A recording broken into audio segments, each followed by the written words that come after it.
farm animals.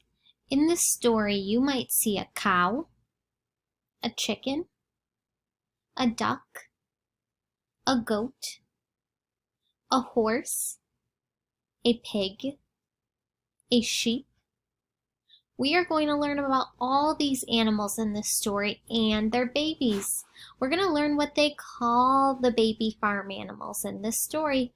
I hope you enjoy it. Some animals live on farms. This boy is feeding some farm animals. He helps take care of them. These girls live on a farm too. They help take care of the lambs. These are some farm animals with their babies.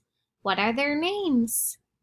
Foal, chick, duckling, kid, lamb, piglet, and calf. Many horses live on farms. People like to ride horses. This girl is riding a horse. A foal is a baby horse. This foal is drinking its mother's milk. A foal eats grass too. A lamb is a baby sheep. This lamb is drinking milk.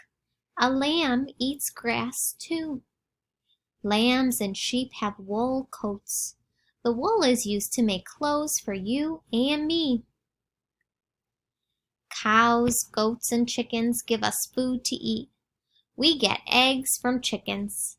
We get milk from cows and goats. Cheese and butter are made from milk.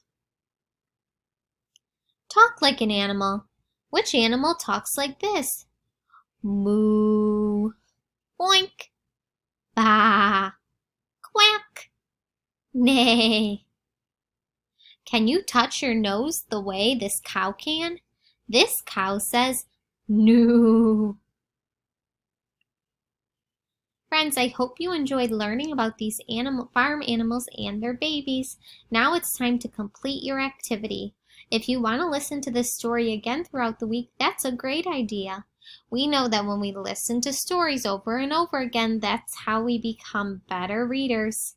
I hope you have a great day.